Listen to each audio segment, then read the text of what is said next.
I titled today's Neville Goddard conversation, Be Conscious, Awaken from the Dream.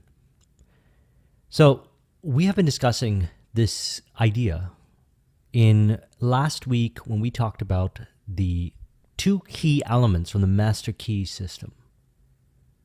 What we want is conscious use of our imagination. We want to decide and commit to how we genuinely see ourselves to be in our imagination.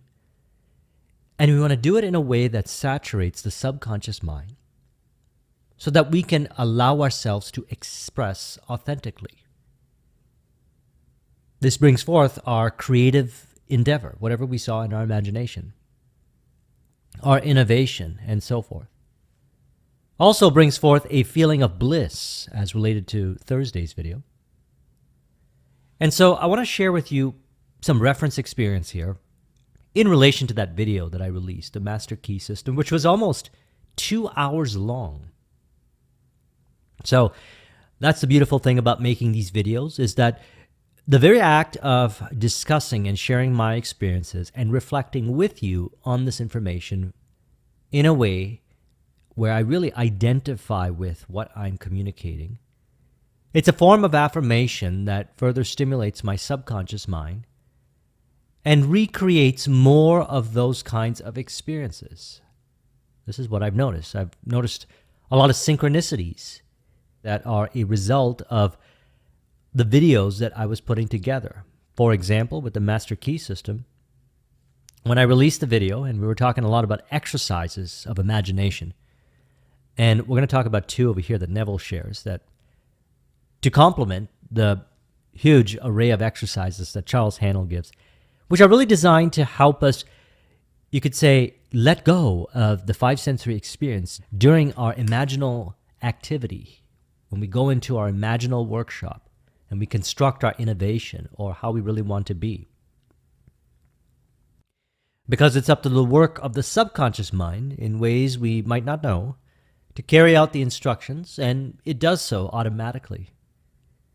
It happens automatically. We move in that direction. Things move in the direction of reflecting that what we saw in our imagination, the vision realized. So last night before going to sleep, I decided that I was going to have an invisible council with Charles Haanel.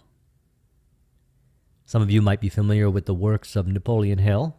Certainly, I bring it up a lot. In Think and Grow Rich, he talks about how he would have an invisible council before going to sleep. A very creative way of working with his imagination to embody certain characteristics into his identity. And he would discuss how he would actually embody those through the process. He shares it in Think and Grow Rich. As a matter of fact, I did a video on it, and I'll put a link in the description of the Invisible Council process.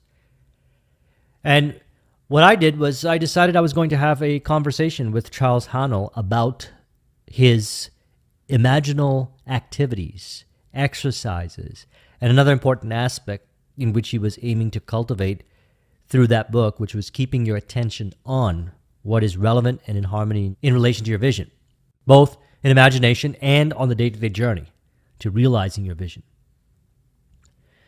So the scene played out in a room where there was a meeting table, a couple chairs, and he was there in front of me. And I started to ask him some questions in reflection to some of the things that I talked about in that Master Key System video. And I started to get some responses, and I did it in a state akin to sleep, which was right before going to sleep. And I noticed that every now and then my mind would drift onto other things. I would think about maybe something that happened during the day, and then something interesting would happen that never happened before. He would respond in my own imagination and say, "Hey, where's your attention going?" And I'll say, "Oh yeah, we were talking about something." And then so we'd continue the conversation, and he would reveal very interesting perspectives. Now this was all happening via my own imagination in state akin to sleep, via the subconscious mind's ways of doing things that I don't understand logically, but the insights and perspectives that were discussed and shared were ones that I felt I was integrating. I actually felt myself becoming that which he was suggesting. And The interesting part about it was it happened a few times. My mind would wander onto other things, and I would forget that I was having the invisible counsel, and he would awaken me back to that reality. And I was thinking to myself, what is happening? It seems that he keeps bringing me back into this room. And yes, the stuff that he's sharing with me is very insightful, and I want to integrate this, but this has never happened to me before. Normally, I would just get out of it and stay out of it. I noticed then that I wasn't able to wake up. I wasn't actually able to leave this invisible counsel session. Now, I wasn't afraid of it. I just thought it was very interesting because it seemed like he, at a certain point, knew that my attention was going to go onto something else, and he would be able to predict it. And then he would actually have conversations about me regarding the importance of imagination and attention in imagination, till I integrate that which I am imagining. So I said, wow, that's very interesting.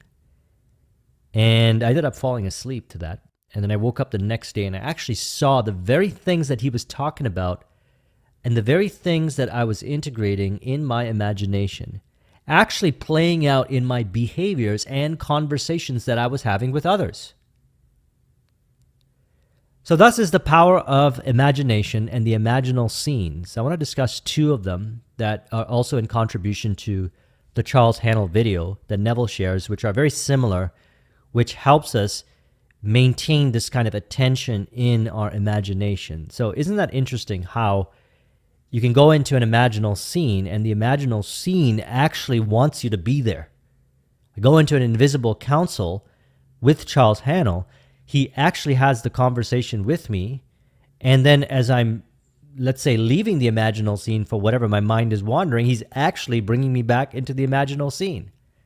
I'm like, wow, the powers of the subconscious mind and the powers of working with imagination and the practice of keeping your attention on is actually expressing itself in the imaginal scene prior to going to sleep. So Neville says, so I bring you a message to make you conscious. Man must awake from the dream where he is simply an automation. He moves like a machine. Then he begins to awake. And when he awakes, then he is not that man at all that he seemingly in the past played for eternity. He awakes into a new being, a new man. So what I realize is that when we awaken in imagination to that what we consciously desire to experience, this world, which is a reflection of that which we imagine, ends up playing out the theater to reflect that imaginal scene. This actually reminds me of the lucid dream that I had, which I shared in one of my videos. I'll put a link in the description to it, in which I would try to awaken from my lucid dream, and then I would end up in another dream. And then I would try to get up from that dream or awaken from that dream, and I'd end up in another dream, in another dream. I actually felt like I was stuck there for some reason. Similar to this session, Invisible Counsel session. Didn't scare me because I realized that I'm safe in mind, as we learned from the Kabbalion. In the Mother-Father mind, all children are safe and at home. So nothing to fear in my mind. These are all, we could say, lucid and imaginal activities that are in harmony and in contribution to revealing how I really want to be, which is my intention. This all starts with the intention and the conscious decision and commitment that you are that person. Then all plays out as the theater. Plays out in my theatrical way in which I believe reality to work, which is heavily influenced by the Think and Grow Rich philosophy in which I studied it very deeply in 2004. So in relation, Neville states, so as long as we change the memory of the imaginal act that had hardened into fact, that imaginal act, even though it had hardened into fact, will be transformed. Thus, like an echo, it will transform our present and future. So why don't you take on this challenge starting tonight? As you are lying down in your bed, close your eyes and revise your day, starting at the moment you went to bed all the way to the moment you got out of bed in the morning. Do this every day for a whole month and see the miracles happening in your life. Now, this is very interesting to me because I'm a very conversational person, and I've been sharing this. Words, conversation, very important for me. I love communication. And so I tend to do things more from the perspective of invisible counsel, in which I'm having the conversation. And so Neville is speaking of facilitating the changes as a result of imagining your day to go a certain way. What I found works for me is to have the conversation with someone in my imagination in a way that facilitates how I really want to be. Now, he actually gives two versions that are similar to this exercise. One seems to be more like a way of practicing doing this in your imagination, and the other one is akin to revising. So let's look at number one, and this is from Power of Awareness. He says, to aid in mastering the control of your attention, practice this exercise. Another thing I would say is it's kind of interesting how I tend to automatically move towards certain quotes for these videos as a result of what I imagine prior to going to sleep. Because the conversation with Charles Haanel was related to imagination and attention.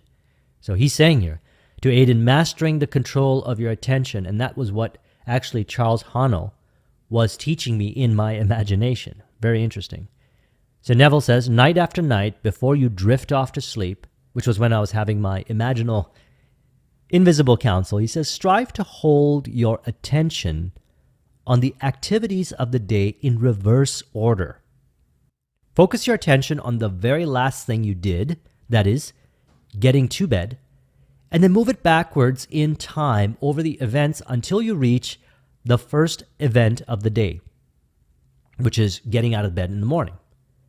He says this may not be an easy exercise, but just as specific exercises greatly help in developing specific muscles, this will greatly help in developing the muscle of your attention. Your attention must be developed, controlled, and concentrated in order to change your concept of yourself successfully, and thereby change your future. So we could see this as a variation to one of the exercises that I had learned in the Master Key system, which I shared, where Charles Haanel's version was essentially reverse engineering how a ship was built. And then he actually had another exercise where we talked about the plant, all the way from the origins within the seed into flowering. These are exercises that are designed to keep our attention in the imaginal world.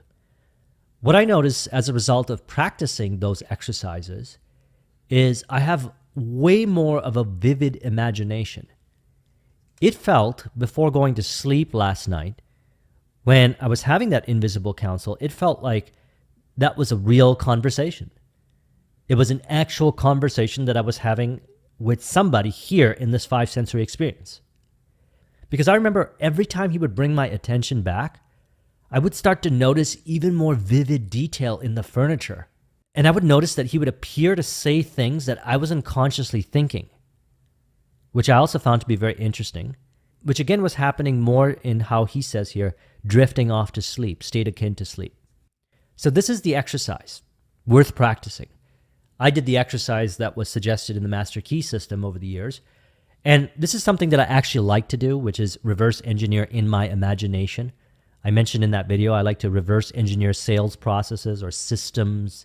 And coming from an IT and technological background, this was very helpful for me to troubleshoot and figure out where the cause of the effects were in the system that we were looking to resolve.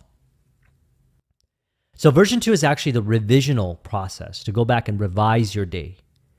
So he says, don't judge yourself because you are the source of the thing that you are beholding. Now turn within and prune it by using these pruning shears of revision. Now, this is how we do it. At the end of my day, I review my day. I don't judge it, I simply review it. I look over the entire day, all episodes, all events, all conversations, all meetings, and then I see it clearly in my mind's eye. I rewrite it. So he's suggesting to rewrite your entire day the way you would ideally want it to be, which to me, I realize upon doing this, has the same effects that I've noticed as a result of working with the invisible counsel process because I noticed the changes today that were reflecting the ideas that were being discussed in the Invisible Council. So I noticed that when I have conversational-based imaginal scenes, they tend to be far more transformative than imagining myself being the person or doing the thing. I notice that works as well. However, I relate that over more effectively to carrying with me the definite chief aim card. I've brought that up many times, which I learned from The Strangest Secret, in which you write down your definite chief aim on the card, and then if for whatever the reason you go into a different state of mind or you find yourself being overly reactive, you simply pick up the card and you read it, and it stimulates you back into that state of mind.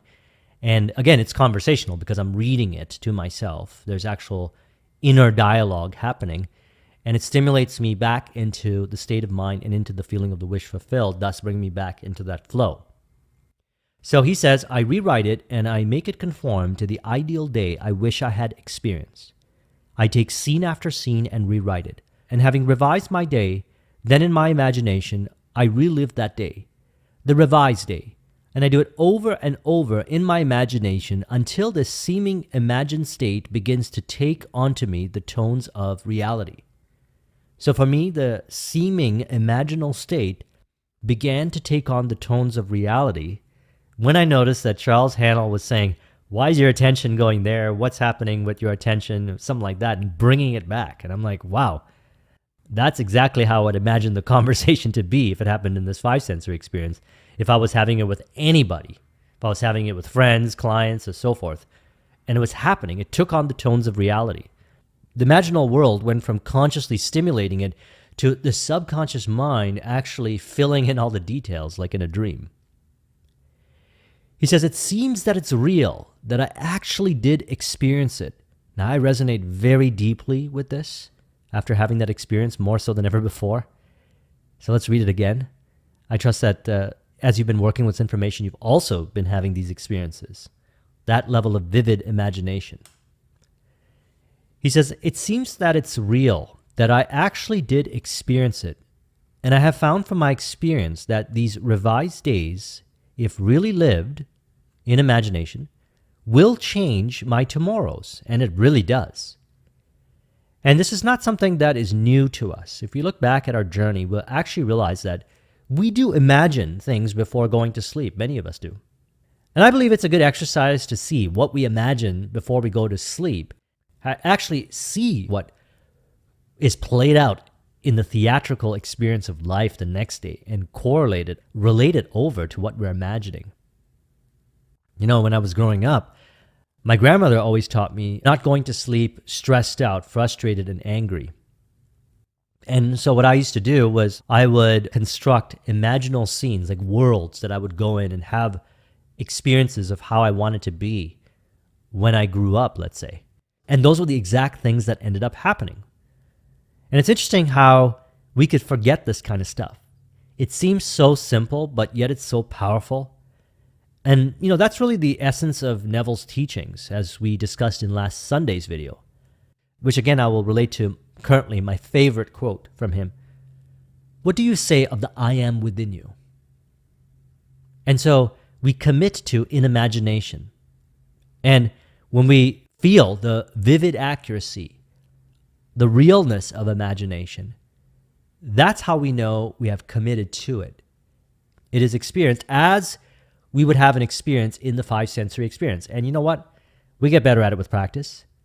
And so he says, when I meet people tomorrow that today disappointed me, they will not tomorrow, for in me I have changed the very nature of that being. And having changed him, he bears witness tomorrow of the change that took place within me. It is my duty to take this garden and really make it a garden by daily using the pruning shears of revision. So we liken mind to the garden. And every day we have the opportunity to consciously plant the seeds, the imaginal seeds, of what will one day show up in our life. Every day.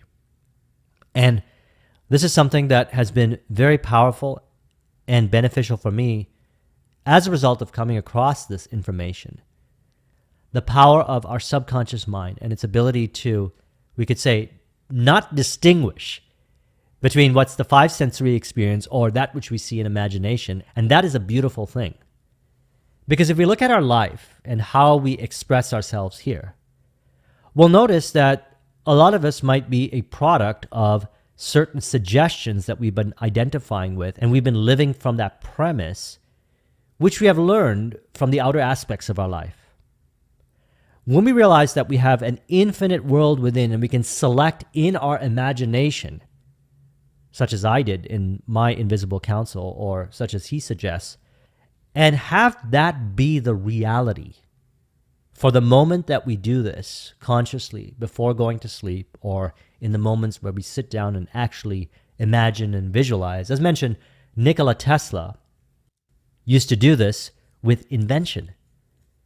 He used to go into his imagination and treat it like a workshop.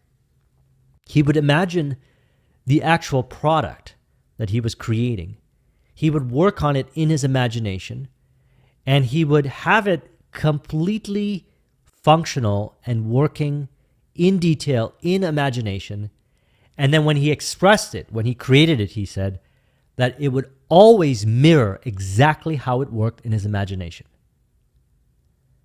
So thus, it's important for us to rekindle our connection back to our imagination. I would certainly suggest the exercises in the Master Key system.